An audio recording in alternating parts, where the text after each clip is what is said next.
So welcome to the Invicta Vita podcast. I'm delighted to have Inbal Shiloach on the podcast today. Thank you so much for being here, Inbal. It's a real honor to have you. Thank you for having me. I'm really excited for this chat. Me too. I know I've been wanting to do this with you for some time. We only met recently, but we really connected. Absolutely. You've spent the last 2 decades in private banking, wealth management, and then you set up your own firm, your advisory boutique firm called Aboris Wealth, helping generational wealth and that transition, which can be so challenging. So can you talk to me a little bit about your journey? Sure. Maybe I should split it into what made me set up my own business and then what made me set up this business. Absolutely. So, as you said, I spent 2 decades in private banking, predominantly with Swiss banks. And the beginning of the journey was wonderfully satisfying and exciting and ticked all the boxes. I would say about early 30s, I started having the first kind of questions or started to look away and think, what's next? Maybe not this, not quite sure, not quite getting the same level of satisfaction that this used to give me. And then a few years ago, with the change in my industry, so if private banking used to be very much about spending time with your clients and FaceTime and problem solving for them. With the ramping up of compliance and process-driven behavior, you get less and less of that warm feeling of actually being able to solve a problem for a client. And I thought it was because I'd fallen out of love with the bank that I was then working for. I moved to another bank only to relatively quickly discover that I'd fallen out of love with banking. Not to say anything negative about either employer. They're both wonderful and we're on very, very good terms. But I then decided it's time to take the plunge and to set up my own business. And with regards to why specifically Aboris Wealth, I saw over the years questions that weren't being answered in a service that I couldn't quite find for my clients. I could put them in touch with incredible solicitors, tax advisors, trustees, insurance specialists, so on and so forth. But there was no one to handhold or to orchestrate or project manage the process for them to give them a really holistic solution. And there was definitely not enough attention being given to the non-technical aspects of the wealth transfer. And so I wanted to look into providing that for my clients. I had the conversations, and when enough of them said, yes, absolutely, I decided to follow this dream and set up Aboris Wealth. I love that. So that shows that there was a real need. Your clients wanted this kind of service. And I like that you touched upon the softer side, because often people think of, private banking or wealth management as just the technical side and very transactional. But actually so much of it is to do with that personal relationship, how you guide them, that trust, and ultimately people by people, don't they? 100%. And I think, you know this better than anyone with the guidance you're giving. You really have to stop and examine how you can capitalize on your unique aspects or where you have your upper hands. And I was, to an extent throughout my career, the odd one out. I wasn't your typical banker, but I could see that I was attracting certain clients and getting referrals, especially for that.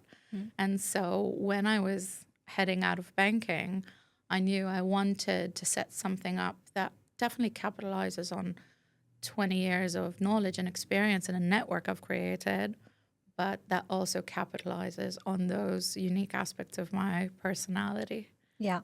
No, I think that was actually not only brave, but it shows that you saw the need there, and you could have very well stayed. You were so senior, you could have stayed, at the current bank you were at, but actually you took that plunge And I'm sure your clients are really grateful because you created something unique for them and that trust that they wanted. I also found myself being frustrated with all the compliance that you have, particularly in the bigger banks. It's quite frustrating sometimes, isn't it? But actually, on something you've mentioned, I'd be interested to get your view on. So as I was leaving to set this up, I had one headhunter in particular that knew that I left the bank, really telling me off, really telling me I'm making a terrible decision. I have a reputation. I have my book of clients. Why am I walking away from this, from the steady salary, from the bonuses? And it does shake you up to a degree, right? Taking what is perceived as either a brave or a crazy decision. And when someone confronts you with that stability, how do you advise the people you work with in those junctions of fulfillment versus stability? That's such a good question. And actually, I was faced with that, not so much from recruiters, but more from some people who had worked with me, with certain more conservative friends who were saying, what, you're saying bye to your career with that big salary, and effectively, how are you going to build a client base? And what I always tell my clients is you need to find what you're really passionate about in life, what you're good at, what you're passionate about. Generally, those two are linked. And if you really focus on that, then you can actually find something that will actually get you set for life, really. So ultimately, people do buy people. So if you're a people person, do something related to that. If you're more someone who's better in a kind of back office type role, then there are ways of doing that, even entrepreneurially. And actually, I always say, if you want to set something up with someone else, find someone who has skills that maybe you don't have, so you're complementary. You don't want a clone of yourself. So it's surrounding yourself with really good people. And that's been the best advice I've been given throughout my career. And, now people always say it. It's who's in your network, who's helping you, because that ultimately, to me, is your selling point. And that's what makes your true self shine, is having those people around you, that network who will support you. Is that what drove you when you set up Invicta Vita? Yeah, I think what drove me, first of all, I felt there was a bit of a gap in the market when I was actually working in the banking industry. I had a lot of clients, particularly lawyers and accountants, who were approaching me saying, can you help my son or daughter, either with their university applications or a lot of them with jobs. They were saying, oh, they don't know what they want to do. They're a bit lost. They just finished their degree at this university and they need some help or guidance, or they need help prepping for an interview. So that was very telling to me that there was this demand. So I was doing it already and I really enjoyed it. And then on the other side, I remember when I was quite early on in the finance industry, this one colleague was being really badly bullied. I mean, it was terrible. He was having sleepless nights. I could see he was like a broken man. And I remember someone going in during the grievance process and supporting him. And I remember sitting there and thinking, I just wish I could do something. I wish I could help this person. But I was so junior and so green. And that story stuck with me. And I still think about this gentleman and how he was treated. And actually, I then started to say to myself, the next time this happens, I want to get involved. And so I started getting involved even before setting up Invicta Vita. And I actually found that I really enjoyed helping people. I had this sense of justice, I suppose, and I just felt that I was fulfilled doing that. And I thought, if I don't do it now, I'll never do it. So I thought, you're in your late 30s, Gigi, just take the plunge. The late 30s. Yeah. Typically a breaking point for most of us. Yeah. But then it sounds like you definitely detected a passion. What did you then do to sharpen those tools? So I really surrounded myself with great people. I took on quite a few courses with regards to coaching, conflict resolution. And I really decided to build out what I wanted that I thought would help clients. And one thing I realized, and it's very particular, I think, it's the UK, is a lot of people compared to, say, their American counterparts or even Europeans, is they put themselves down, particularly young people. So it's not seen as particularly positive to say, I'm really proud of this, or I achieved this, or I did really well, or my results were excellent. A lot of my clients, I hear them say, I did all right. And all right is A's and A stars. So it's not very British to say, I did really well. And notice the Americans, they're taught from age 5, show and tell, go and kind of blow your own trumpet and, talk about what you've achieved, talk about what you've done. Success is seen as positive. So actually, I want to encourage people in this country to be a bit more proud of their achievements. And it's also realizing that you need to actually sell yourself in the right way. And my boss actually said this to me very early on in my career. He said, go and rewrite your performance development plan. And I said, what do you mean rewrite it? And he said, you haven't mentioned all these achievements. And actually, if you don't mention them, I don't have much ammunition to then go and bat for you in your review and say you deserve to be an A player. And so that stuck with me. And actually, what I'm trying to encourage young people in this country, and my clients in particular, is that it's okay to be proud. And actually, if you don't go into an interview with confidence, showcasing that you've achieved certain milestones and that you're proud of certain achievements, they're probably not going to hire you. They want to hire someone who's confident and who really feels they can do the job well. Yeah, I completely can relate, even thinking of my own journey. There's some internal voice that really just wants to be recognized. You don't want to be, blowing your own trumpet. You want someone else to champion you. But when you're not championing yourself, there are 10 other people out there competing with you that do feel a bit more comfortable with singing their own praise. Yeah. And then you're being compared to that. And I think it took me a very long time to realize how important it is to build your own brand. So if, for example, a marketing team would speak to me about putting me up for an award, it seemed like, what is the point? I'm working here. Why do I need this, right? And at the point in time, you're thinking, I'm going to retire from here at 65. But internally and externally on your journey, couldn't agree more. You need to capitalize on opportunities of celebrating when celebrating is due. If you've done a good job, make sure people know you've done that good job. Absolutely. And this leads me to a point. I wanted to talk to you about being a woman in the world of finance. I've been there. I'd love to hear your perspective on that. I know some people feel discouraged because they hear certain stories, they hear of the misogyny. But what advice could you give to a young woman listening today thinking, I might want a career in finance, but I'm not sure it's right for me? I feel like we can have a whole podcast just on this question. There's so much to say and unpick. If we're talking about a yes or no question, I would say 1,000% yes. It's not going to be the easiest journey, right?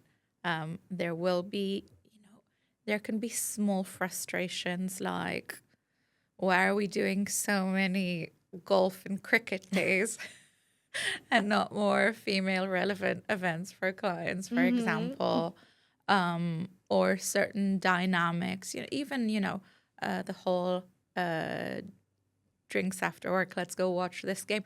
And I'm not saying women are categorically not into sports, but there could be other topics that are a bit more appealing for a woman. So there are situations in which you really need to push yourself upwards. And there are situations where you're going to be the odd person in the room. So I remember at a certain point in time in my career, there were 70 people in the UK doing my role. And I was one of 4 women out of that 70. And you have to kind of stop and say why, or what kind of rooms am I not being a part of? Simultaneously, you bring something different to the discussion, to the table, a slightly different set of skills, a slightly different opinion or way of doing things. And there are clients that are drawn to that need that type of service and that type of conversation, that slightly more personal element bit more EQ. And again, I'm not saying all men are lacking EQ, but I do think that if you stop to examine what it is that you're bringing to the table, what is that uniqueness in the context of being a woman, then you can really use that to establish yourself, to establish your brand, your network. There are rooms that you will be invited to because you're a woman. There are networks, and there is so much to be done. So if we're talking about a yes/no question, if you're thinking of a career in finance, 100% go do it. There's so many positives.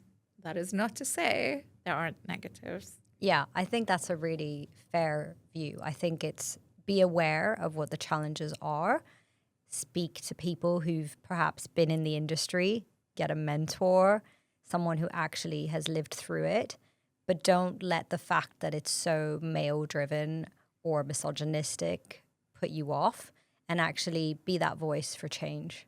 I cannot agree enough on the mentorship perspective. I think we don't talk about that enough. And I think it's easy in a time of a dilemma or a need of advice to think either, I'm going to go speak to a therapist and try and unpick this, which is important on its own, or I'm going to go speak to someone internally and see if they can resolve that for me, which again, it's fantastic if you can get internal mentorship because they have a bit more know-how on the internal processes, but you're also going to be limited on how freely you speak and what you share, and how you tackle different situations.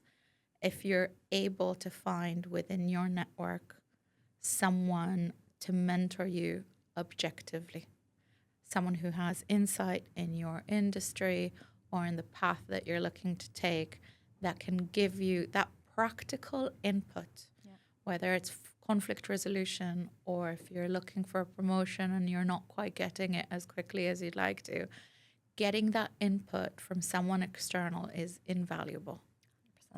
I couldn't agree more with that. I think actually, whilst having a mentor in-house is useful because they understand the structure of the organization, there will be times where you might feel you cannot share certain information with them. You might not want to disclose certain pieces of information.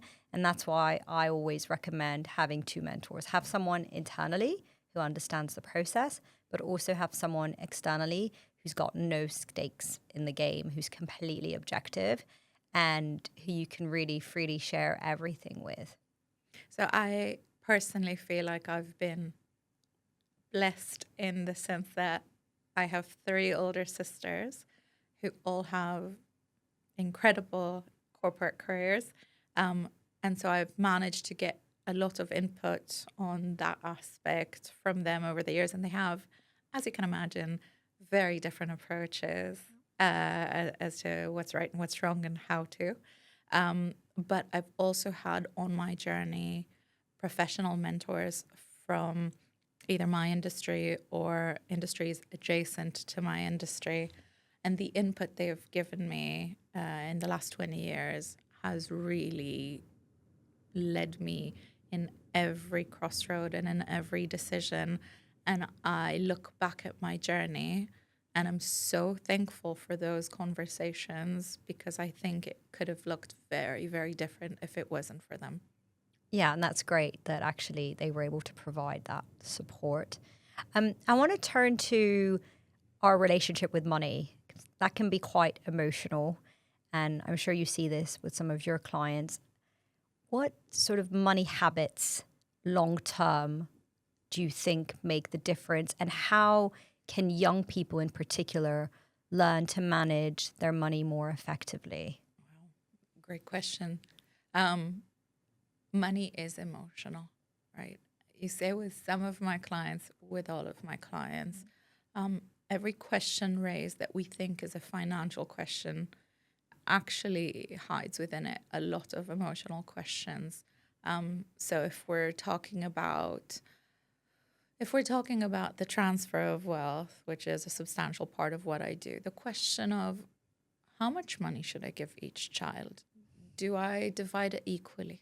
At what age do I present it to them? At what age do I present them with the knowledge of it? These are all practical questions, but actually they're driven by very, very emotional questions. I would say in terms of money habits for young people, the first thing that needs to be addressed is knowledge. The earlier, the better. You want it to be a gradual journey. So for yourself, you want to gradually hone your tools on knowledge and understanding, and then gradually get a bit more experience and then a bit more control. You don't want it to overwhelm you. And even if we're talking from a strictly technical financial perspective, time is your best friend when it comes to money. So if we want to do like a little exercise and say, if at 18 you're able to and decide to invest £500 once a month on a tracker, let's say the NASDAQ tracker. Yeah. Do you want to guess how much money is in that pot by the time you're 50? Just give it a wild guess what that's going to be. So £500 once a month when you're 18, how much you're going to have in there by the time you're 50? Am I throwing you under the bus? Yeah. I'm just going to go ahead and answer. Tell me. So what you're actually putting in, if we just add those amounts up, are around £200,000. By the time you're 50, that's going to be worth close to $1 million. So close to I was going to say $1 900,000. million, but Right. And so this time has more power in it in terms of investments than going out there and spending all your energy on making exactly the right selection. Build a plan based on knowledge, based on your personal capabilities, right? If you don't have an extra £500 a month, don't go and leverage yourself up in order to do that. And then be really rigid and be committed to that plan for the long term. That will pay off more than any great tip that you heard over a dinner table or a really discounted investment. Time is your best friend. Be structured and be planned. Structured and planned. I like that. Do you find there's a bit of a gap between men and women, or do they look at it in a very similar way? Wow. So there are huge gaps. Men statistically tend to take more risk, which is not necessarily a bad thing. Women tend to be more conservative. I think it's super important to stop and check yourself. There are plenty of questionnaires out there that you can use. I'm sure we can add a link after we're finished to see if the level of risk you're taking is actually in line with the level of risk you should and could be taking.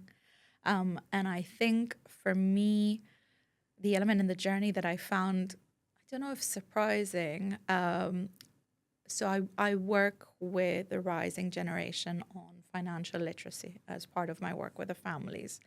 And often on that journey, the matriarch asks to join the learning journey. And it's because it is a small, safe forum in which you have, the full ability to ask the dumb questions. There are no dumb questions, right? And it's these incredible women, incredibly intelligent and capable. But over the years, they were not a part of that conversation. They were made to feel as though investments and finances are rocket science. They categorically aren't. There really is some simple truths that if you stick to, you're going to do great. But there are a lot of people out there with the so-called crystal balls trying to speak in certain jargon or abbreviations that mean nothing to you. And at a certain point, often women decide to not show. And so they just check out and they leave their husbands to deal with the finance. And actually you see that when women are then introduced to these topics, they make fantastic investors. So it's about empowering women at the end of the day. 100%. And also if you think of that type of household where the husband is the driver, the founder, he's extremely busy with producing that fortune. Wouldn't it be wonderful for him knowing that he has an ally in the house that can actually deal and manage with all the finances? It makes for a more productive, more organized household. So it's really in the whole family's benefit. Yeah, I agree. I do sometimes wonder, though, do some of these men want the woman to actually be educated and to know, or are some of them really traditional and just so used to them doing everything? I would say, all honesty, you definitely get both, but you get more of the former than you'd think. I think in a very, if I take an example from my own household, and my husband's going to really enjoy this one. My husband takes out the bins. Why? I don't know. I'm perfectly capable of taking out the bins. But at some point, we've been together for 21 years. At some point, we decided that the bins are his. And so the bins are his. And I've never even looked into taking the bin bag out, right? And in a similar way, it just happened that way for a lot of these families, that the husband just took this and ran. Yeah. And the wife never stopped to ask the questions or get tucked in or get involved. And at some point, as an outside spectator, it felt overwhelming. And actually, if you raise this question, if you say, would you like her to take a more active role in this dynamic? Would you like to become more involved? They're both very happy to make this change. It just so happened that she doesn't take the bins out. Yeah, no, absolutely. That's a really good analogy, actually. I like that analogy, and I think a lot of husbands do take the bins out. Mine does. I don't know why that's the one, right? That Yeah. even in the most progressive families, he's still taking the bins out. But what I really liked about what you said is that empowerment, that actually with women being empowered and knowing what's going on, it's actually way more efficient for the household. So it works better. I want to take you back to careers in finance a little bit. So if someone is watching this and thinking, I want a career in finance, what advice would you be giving them? And equally, what advice would you be giving to maybe a younger person whose parents want them to get into finance, which is the case for some of my clients who come to me and say, yes, my son has to get a job in finance, and the son doesn't really want a job in finance. So what advice would you give for either of those in terms of you really want to get into finance or where it might not be suitable? Okay, so on the latter, I think the answer really comes from something that you've said. I think if you stop and really manage to circle in on what your passion is, you will succeed. We have a friend who was very artistic, and after her degree that her parents insisted on, she went to study, and I might be getting some of the details wrong. She went to study how to make puppets in Italy, which seemed insane at the time. She is now an extremely successful art director in television. She found a passion and she ran with it. And sometimes the paths are not as clear as finance, which is a very clear, practical, technical path, which I think is often why parents want that for their children. And it's also a very convenient foot in the door in establishing a network that can then lead you in other directions. But I would say if your child genuinely doesn't have a passion for finance, try to look elsewhere. If there is the interest and there is the passion in finance, I would say the first thing to do is try to find within your personal network people that are working in different parts of the industry. So speak to someone in wealth management, speak to someone in investment banking, speak to someone who works for a private equity firm, right? Try to establish as much as you can which of these are of interest. And then I'm going to give a piece of advice that is pretty contradictory to the advice most people give. So the ideal is often you finish your degree and you go find an internship or an analyst position in the biggest, most established institution you can get your hands on. I would say the opposite. I would say go find a small to medium sized firm where you can get hands-on experience quite quickly, and you can actually put yourself in client-facing positions, establish your book, and then from there on, if you're passionate and you're good at what you do, you can take that and you can move upwards within that chain into a bigger brand, into a tier one firm. I feel like that will actually get you to those senior roles and potentially salary levels that you want to more quickly. I actually couldn't agree more. And actually, what I've realized is in these smaller, more boutique type firms, you did get access to clients very early on. Yeah. Even in my internships, when I was doing internships at smaller banks, you always got more access because it was smaller teams, it was way more niche. In the very big banks, and that was one of my frustrations, I remember, was getting in front of clients. And I literally had to plead with relationship directors and say, please take me on your meetings, I'll write your credit reports. I want to meet clients. That's all I wanted to do. And I think sometimes with the very big banks is there's a lot of the admin side that you might get stuck doing. But in the smaller firms, you do get that exposure. So actually it prepares you, I think, a lot better for the real world. And actually it prepares you for knowing whether that's the industry you want to enter. 100%. I couldn't be more aligned with you on that. My first role after university was with a Danish bank called Saxo Bank, who are brilliant, by the way. I'm still a huge fan. We had a few months of training, and then we were thrown in the deep end. We were speaking to client, and there was definitely something terrifying about it. Yeah. But it was also the best school I could have wished for. And it gives you that confidence, which then allows you to broaden your book of clients even outside those that were introduced to you. Yeah, I think that's so true. And it can be difficult in the bigger banks because they just have so many people, and it's very easy to then just be doing admin work. But actually, what you want to be getting is that exposure to clients. And of course, you'll be a bit uncomfortable, but that just means you're growing and you're learning. And I actually recommend that people do internships whilst they're at university. So during their summer breaks or during Christmas break, however long you have, go and get some work experience because it's very difficult to know what you want to do. And I find that with some of my clients, they finish university, they start their first job thinking, for example, I wanted a career in finance, and they end up hating it. And finance is quite broad as well. It's what kind of area do you want to be in? And it's only through doing various internships that you actually see, do I like this? Is it the right fit? And that's very difficult to know at 18, 19, even 20.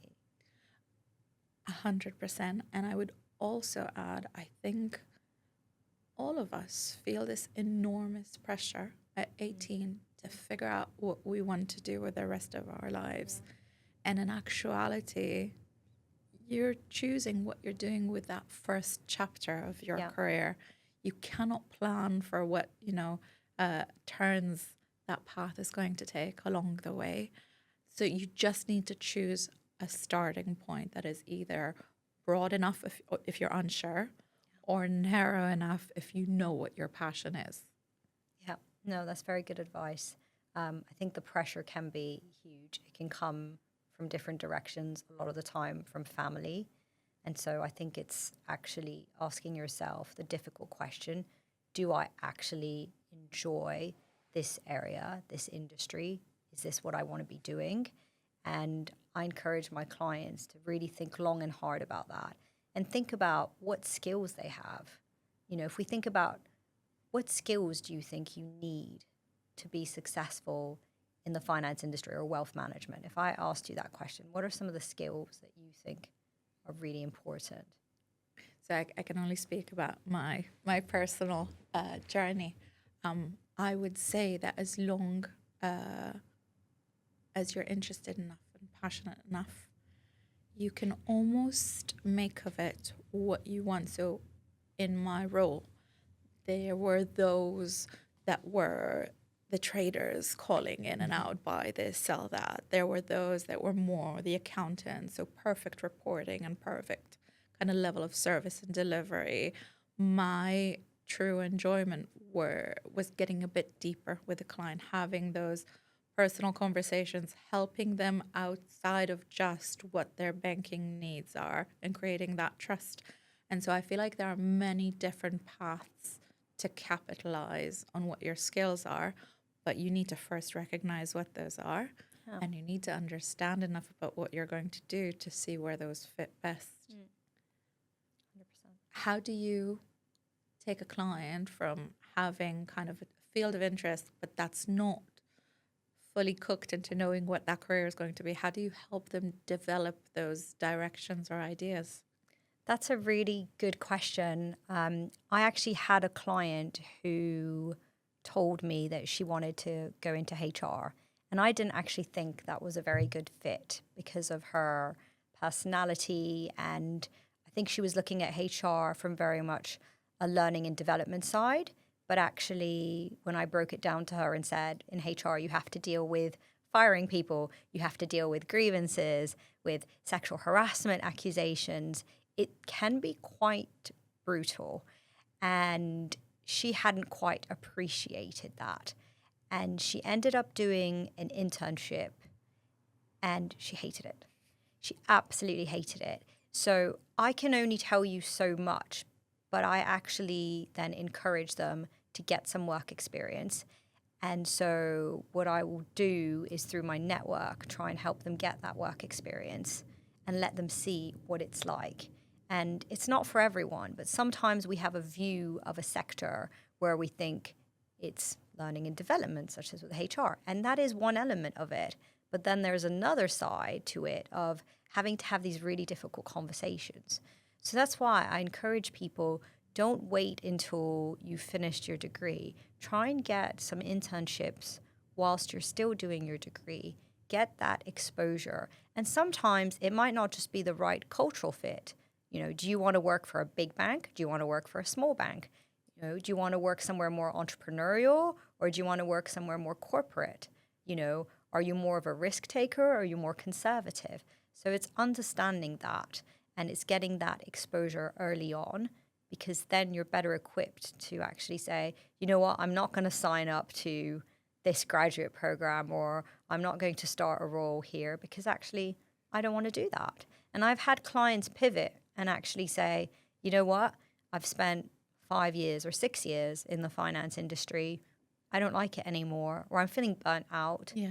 And actually, they've decided to change directions. And that's perfectly normal. I mean, look at me. I changed directions much later than they did.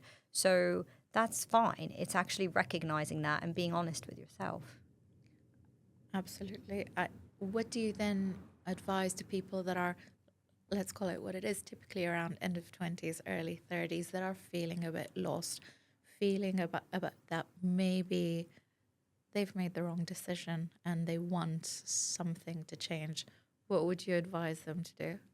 I mean, the first thing I advise them to do is to not feel any shame, because some of them feel ashamed or they feel really upset about it and they feel they're letting people down. They generally feel they're letting their parents down or their siblings down. And actually, what I say to them is, you're not letting anyone down. Actually, you're being honest to yourself. And this is why I really believe in mentoring. And at Invicta Vita, we've got a number of mentors, and they all come from different backgrounds. And I specifically wanted an array of mentors with different backgrounds who could advise clients on different paths. So I always say, speak to someone, get a mentor who's completely objective and who can actually help guide you, who helps keep you accountable and helps you find that direction. Because often it's very difficult when it's yourself. You know, you're not objective, you're emotional, you're dealing with all kinds of emotions. So it's really important that you take that shame and judgment out. And that's what a mentor does. A mentor is not there to judge you. A mentor is there to be really honest, to offer guidance, support. I really want to point out that a mentor is not a therapist. I'm a firm believer in therapy, and I think the two go very well hand in hand. So if anyone is suffering from very low self-esteem or negative self-worth, therapy can be really useful in conjunction with coaching and mentoring. I think the two go really well together because as a mentor, you're there for those pragmatic, practical solutions. A therapist is there to deal with trauma and everything that you might be dealing with since childhood that you're still carrying. So once you address that trauma, I think you're then in a much better position to perform and achieve those goals. I couldn't agree more. I think, often around those episodes of feeling a bit lost, feeling like something's got to change, there's definitely the need to look inwards, as you would do with a therapist. But then there is definitely the need to then take action. And you can't get to that stage just out of therapy. You need for someone to give you some direction and some input, maybe expand your network. And we barely spoke about the importance of a network, which I think is probably the number one thing you need to take with you 100%. When you're leaving a career is think of who are the wonderful people that I've met along the way. Yeah. And how can I capitalize on those relationships? Network is net worth, I think. I really do think that. And I encourage my clients to come to my networking events to meet many different people. I actually give all my clients a task. They have to get 3 new LinkedIns or 3 new business cards by the end of the evening. And for a lot of them, it's very daunting. You don't really get taught to network when you're at school or at university. And so it can be really daunting when you're suddenly in a corporate job and you're told, right, you need to win new clients, right? I mean, particularly in a finance client-facing role, it's all about the clients you bring in. So you do have to network. But no one taught me. There was no sort of book in terms of how do I do this. So you're just sort of thrown into the deep end. And so it can be really challenging for young people who haven't been used to doing it, or even older people. I know plenty of people who are older than me who say to me, I hate networking. I feel drained. Someone actually once shared with me that he came to my event and he had to walk around the block for a little bit before coming in. He saw like all these people going in and he thought, wow, there's so many people. Are they all going to Gigi's event? I don't know. And he said to me, I come to your event and at the end, I love it. But that initial first 5 minutes, am I going to know anybody? He said, I get anxious. And I thought, but you seem great at it. I had no idea that he was anxious and he hides it really well. And he's got a lot of years of experience, but it's not his natural way of doing things. He doesn't particularly enjoy that. And then you get other people, they love it, they feel energized. Yeah. And so it's learning, I think, that networking is part of growing your circle and that you never know who you're going to meet at an event. I mean, I met you recently at an event. Brilliant. I didn't know that I was going to meet you. I didn't know who I was going to meet other than the person who, very kindly invited me. So I went there with an open mind. And sometimes you'll go to an event and you might have high expectations and not really meet the right kind of people. And other times you might go to an event thinking not too much of it and you end up meeting such incredible people. So I say, take the risk, try to get to meet new people and actually expand that circle, because how are you going to have a circle at the age of 21, 22? You won't necessarily have a circle beyond your university or your school. So it's actually taking it to the next level and using that opportunity given to you that I've been invited to this event. I'm going to meet people that I wouldn't necessarily have met before, and I'm going to use that to my strength. And you never know, that person could offer you your next job. You never know. I agree with so much again of what you've said.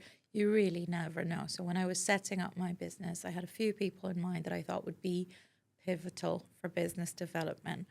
And then while from some of those not much came out, from other circles that I hadn't even considered, from friends and acquaintances.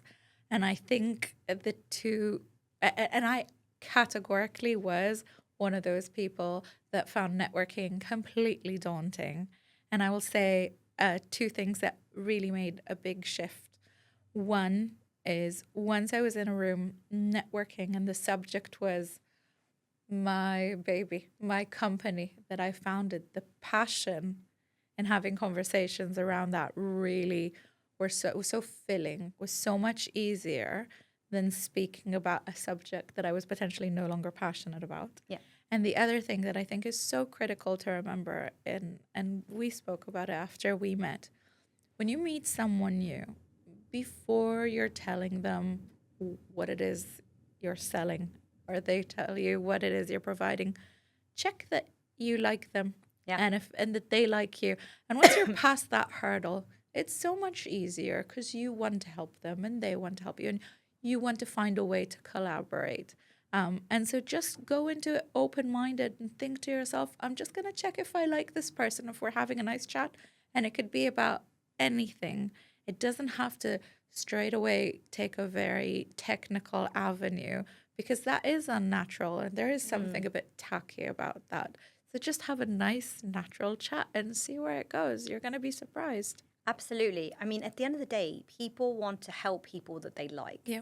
So if you have a really good vibe about someone, or you really connect on a personal and emotional level, you will want to help them. Whereas if you meet someone who's right away like very aggressive or in your face, or just sell before getting to know you, chances are you probably won't want to help them. And that's what I say to my clients is have a conversation. And some of them I notice they start off by saying, oh, I have a degree in X from X university. Like, don't start off with that. Start off with why you're here. Who do you know here? Why are you here? Who invited you? And then talk about things you like. And I'm sure your degree will come up at some point, but don't lead with that. Your degree doesn't define you. Where you studied doesn't define you. You know, bring it back to that human interaction. Education is extremely important, but we know that no one is going to be hired for any job based just on their degree. And if you think of it as a much softer exercise, as in how you would start a conversation if you were in a pub with friends, maybe use slightly more proper language or topics, but just have a chat. You don't have to start by verbally presenting your CV. 100%. And I think that's a skill as well. And that's where networking comes in. It's learning to just be more natural and doing what we're doing. And I think that's so important. We talked about the finance industry quite a bit. And I had a question for you. Do you think that human touch is still going to be relevant, or do you think it's going more digital? I mean, everyone talks about AI now. Where do you think it's headed? So specifically on the topic of AI, I sat on a conference this week, which was incredible. And every single person on the panel was saying that their firm is not currently hiring the 20-year-olds. They're not hiring the junior positions, which was terrifying on its own, because that makes you think 5 or 10 years from now, where are people going to be sourcing their mid-level managers or their senior managers? So I think it is definitely a scary time to be starting your career. And I think the most important tool for people at that stage to have is adaptability and agility. We don't know for sure what those challenges are going to look like a few years down the line, because everything is changing so quickly. It's very hard to predict. But as long as you learn how to adapt yourself to the situation, to the need, to be able to detect a need within the company or the industry you're working with and try to fill that, that's going to really be your upper hand. I think specifically if we're looking at the financial industry, I think it's going to really be both. What we're going to be losing is the middle. So inevitably, there are going to be processes that will be replaced by systems. We touched a little bit about how heavy compliance is in the financial industry, how many people are employed in that roles, and how much time it takes up pretty much across the board. And I think a lot of those systems will be, to a degree, replaced by AI tools and by systems. Having said that, clients still want, at the end of the day, if something goes wrong, they don't want to write to a chatbot. They want to know that there's someone there that cares about them, that cares about their outcome, that they trust, that knows them, that's going to be able to solve it for them. And so I think both are going to exist and both are going to become even more important. I know that with my clients, inevitably, with wealth come a lot of concerns, come a lot of, I think fraudulence is a big word, but you're targeted by people looking for investments, and having people within the industry and advisors that they genuinely feel that they can trust is so important. I can't see that ever being replaced by systems. I agree. I think at the end of the day, people do buy people. And so that can never be replaced by a robot or a machine. I think certain areas, like you touched upon compliance, we will see more of that being less personal, I think. But I think the hand holding and the relationship side will always remain, particularly with what you're doing, because that's effectively why clients are there. They're not there just for a transaction. And I say the same with my mentoring, is that ultimately, yes, clients could buy a book or they could go on YouTube and watch different videos about how to pass an interview, but nothing can replace that connection, that trust you build, and the reactions as well. When they're telling me about their day or when they're upset, I feel that in their emotions. And although it's not therapy, it's still someone they can talk to. It's a safe space. Yeah. They feel heard. They feel listened to. You're not going to get that from a book or a video on YouTube. And I will add to that and say, I think in earlier years of the finance industry, what clients were after were the whining and dining and golf days and ski retreats.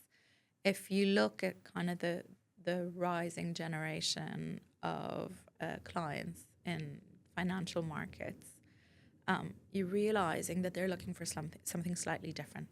They want simplicity. They want you to make their lives easier, and for you to kind of run with all the admin and the question and answers and give them the bottom line. But at the end of the day, that bottom line can't be fed by a machine, right? You need to be able to have a conversation about it. You need to be able to have a back and forth, and not the type of back and forth that you have with ChatGPT. No, absolutely. I completely agree with that. Nothing can replace that human interaction. Yeah. And that's what clients want. They want that human interaction. They want connection. Yes, absolutely. And so I think if we dial back to your earlier question of what skill set you need, I think very much so. If you're looking into finance roles, you really want to be thinking of your people skills, your kind of human troubleshooting skills, how you build trust. I think trust is so pivotal to succeed in those roles. Absolutely. And if I could just ask you one final question for my clients who are watching today. Often they're told they need to stand out to actually get that job or get that promotion. How do you stand out in such a big crowd? I almost think there's a bit of a reverse. So when you're looking for a job or when you're looking for a promotion and you're seeing, if it's for a job, you're seeing thousands of other people that are applying, where's my upper hand? Stop and think of it from a different perspective and think, I know I'm fantastic and I'm driven and I'm motivated and I know that I'm going to do a phenomenal job. My job now is to get that across to the other side and to make them feel and understand that if they hire me, they're going to be benefiting their business. So what I'm actually proposing to them is a phenomenal opportunity. You have that knowledge already, and you can show them a CV, you can talk about your degree, but what you actually want to bring across is what benefit you're going to be bringing to them. You already have the answer to that. You want to make sure that they understand it as well. I love that. It's almost like you've turned it round and you're saying to them, this is what I'm bringing to the table, not just, I want to work so badly for you, but actually you should want my skill set. Exactly. There's some insecurity in these processes, right? It's like for those looking for a job, it's like a really bad period of dating and a lot of rejection. Yeah. And a lot of insecurity comes with that. And actually, what you know is how fantastic you are, assuming you're fantastic. And then if you turn it around and you think to yourself, I have something fantastic to offer them, I just need them to understand it. You approach it in a very different way. I love that. I think that's great advice. You have to kiss a few frogs. Oh, yeah. And that's part of the game. And actually, it shows that confidence is a state of mind. If you truly believe in that and embody that, it will show through in your interviews. There's a little interview with Kieran Culkin, the actor. And he sits there, he's talking about audition process. And he's sitting there with another actor called Jesse Eisenberg. And Jesse Eisenberg is talking about how every audition failed is a hit to the ego. And Kieran Culkin says, no, that's not what it is at all. I'm auditioning for a role, and I'm wrong for that role. A different actor would be fantastic. And I just keep auditioning until we find the role that is right for me. And so if you get a no, that really doesn't mean that there's anything wrong with what you're bringing to the table. It just means that that wasn't the right fit for you. And you keep kissing frogs until you find the prince. I love that. I think that's such a great way to end this. You will find your prince. It's just pushing through. And sometimes it's a blessing in disguise.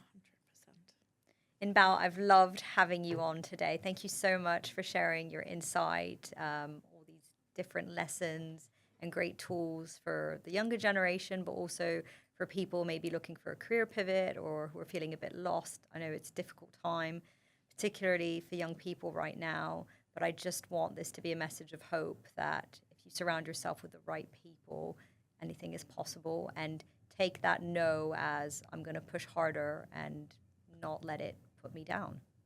And use mentors and create a network. It's been such a pleasure, and I really appreciate it. Thank you for having me. Thanks so much for being here, Inbal. Thank you.